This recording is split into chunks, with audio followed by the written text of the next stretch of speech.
Magandang araw sa inyong lahat. Welcome sa panibagong episode ng Manila Times Newsroom. Ako nga pala si Nicole Ann Bugawisan. At ako naman si Neil Masoy. Ngayong araw ay makakasama natin ang kauna-unahang female rower from the Philippines na nakapasok sa Olympics. Walang iba kundi si Joanny Delgado. Tara, kamustahin natin siya sa episode na ito.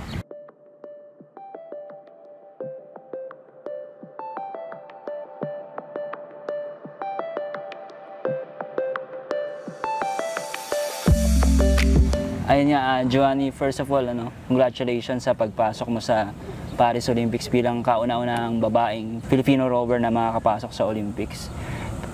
Alam na namin, marami na kaming alam about sa'yo, pero siguro sa mga taong hindi pa nakakaalam, sino ba si Joanny Delgado? Saan siya nagsimula? Saan siya pinanganak? Saan siya lumaki?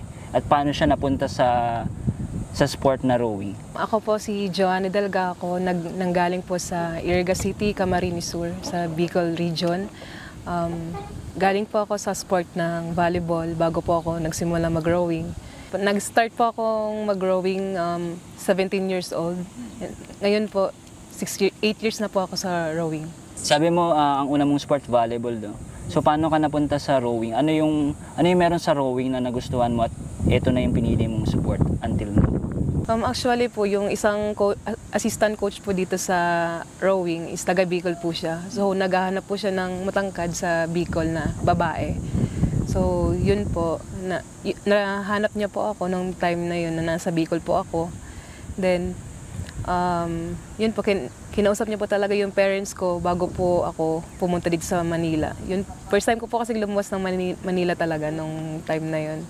So, yung mama ko po, hindi ako pinapayagan na lumuwas ng Manila kasi minor age ko pa lang 17 years old, tapos babae pa ako.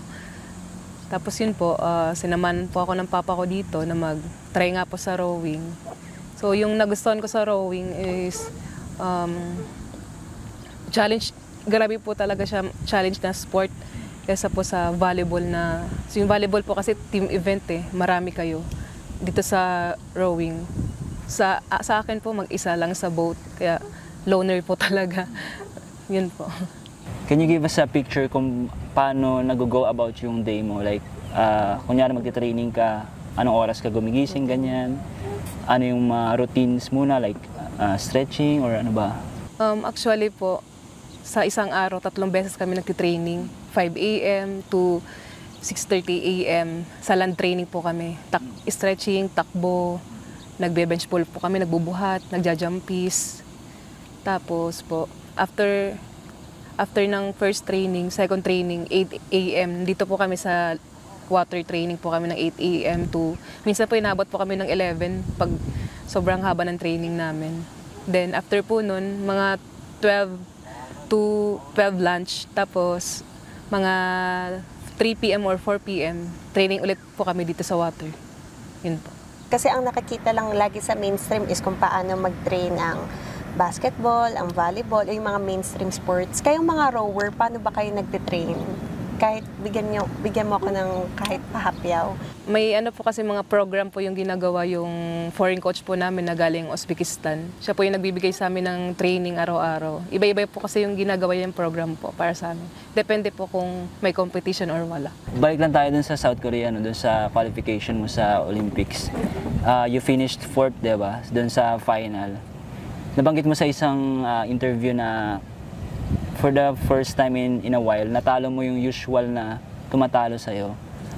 Siguro in that tournament, ano yung nagbago? Ano yung nagbago? Ano yung reason kung bakit nung time na yun, ikaw yung umangat?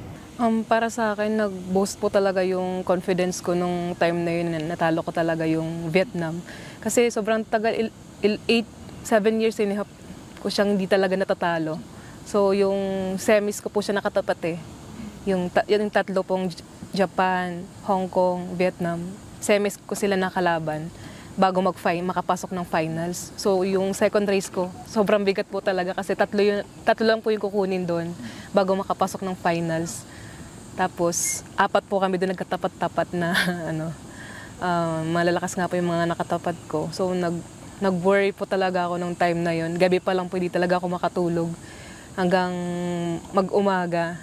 nakita nga po ako ng head coach po namin na umiyak po dun sa gilid nung bago mag-competition, 2 hours before, bago bumaba ako sa laro. Umiiyak po ako dun sa gilid. Kasi sabi ko sa coach ko, nag-aalangan po talaga ako kasi never ko talaga natalo yung 3 na yun. Tapos yun po, bilang umiba yung ihip ng hangin. First female rower sa Pilipinas na nakapasok sa Olympics. Gaano yung kalaking karangalan para sa'yo? And gaano siya, alam mo yung kabigat na responsibility na knowing na ikaw nga yung unang babae na rower from the Philippines? Nung time na na-qualify po ako, tapos nalaman ko na first female po ako na nakapasok sa Olympics. Sabi ko, grabe, ang daming babae na nag-try mag-qualify nga sa Olympics. Tapos ako po yung pinalad talaga.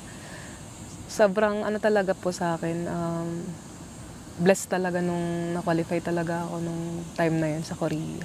Ano yung unang thoughts o yung unang pakiramdam mo nung moment dun sa Korea na nag-qualify ka? Since natalo mo yung tougher opponents. Initial reaction mo, gano'n? Nung pagdating ko po sa finish line, napahiga po talaga ako. Iyak ako ng iyak. Muntik na nga po akong sakay sa yung sa speedboat, yung orange, tawag po doon? Basta yung boat na yon, emergency boat. Kasi di na po ako makagalaw ng time na yon. Tapos sobrang saya ko kasi yung mga teammates ko, coaches ko, nasa finish line talaga sila sumisigaw na congrats. Sobrang saya ko talaga ng time na yun, di ko ma-explain. Para sa'yo, anong ibig sabihin na makatungtong ng Olympics? For example, sa iba ang sa tingin nila, of course, given na nakarangalan ito, ganyan. Pero para sa'yo, paano mo tinitake yung na ikay Olympian na? Para sa akin, sobrang laking bagay na makatungtong sa Olympics kasi bihira lang yung atleta na makapasok sa ganitong kataas na competition talaga.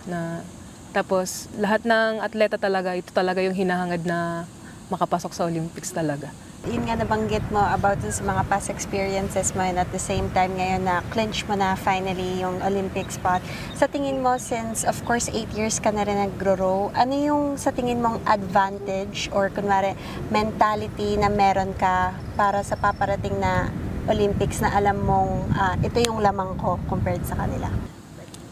Siguro para sa akin, lamang yung experience na yung gano'n ka nakatagal sa rowing. Yun talaga yung magagamit mo yun magagamit ko yun sa Olympics kasi yun yung, para sa akin yun yung pinaka-importante talaga, yung experience, makakatulong siya. Dito sa paparating na Olympics, yung goal mo is podium finish ba? Championship or Sa lahat naman pong atleta, syempre yun po yung hinahangad talaga na mag-medal talaga sa Olympics. So sa ngayon po, yun yung gusto ko talaga na mag-podium finish talaga. Pero sa ranking po siguro kaya. Joanny, alam natin bilang isang atleta, maraming challenges, no? Physical and even mental. So siguro yung tanong ko na lang is, what keeps you going? No? Alam mo yun, babangon ka sa umaga, masakit yung katawan mo. Pero what is that that motivates you na you're able to overcome those physical or mental pains? Ano yung bagay na nagmo-motivate or nag-i-inspire sa'yo? Para sa akin, yung nagmo-motivate po sa akin, syempre di naman talaga tayo magtatrabaho, magpapakahirap kundi para sa sarili natin, sa pamilya natin. Siguro yung mga pagising sa umaga talaga, mahirap talaga gumising ng maaga, sabihin talaga natin. Pero yung disiplina talaga yung kailangan talaga sa pagiging atleta talaga. Yun yung pinakamahirap, disiplina. Ano na lang message mo sa mga kapwa-atleta or sa mga bata na athletes, most especially numaan ka dun sa phase na you're finding yourself, nag-volleyball ka muna, and then right now nagfa-flourish ka sa sport ng rowing. So ano yung parang journey para mahanap mo yung sarili mo at doon mo masasabi na ako to, ito yung sa akin. Parang mamadaliin ba siya or it takes time? Siguro masasabi ko sa mga mga bata pa lang na nag-uumpisa pa lang. Minsan talaga may time na, syempre, pag bata pa, medyo pa yung mentality eh. Hindi pa masyadong talaga yung tough talaga. So, yung masasabi ko, Kung ano man po yung sport na gusto talaga nila, ituloy po nila and mag-training talaga ng yung isa puso talaga yung training palagi. Discipline, hard work talaga kailangan. Ako po si Joanna Delgaco, kauna-unahang Pinay rower na nakapasok sa Olympics. Patuloy niyo po akong suportahan sa aking laban sa Paris Olympics.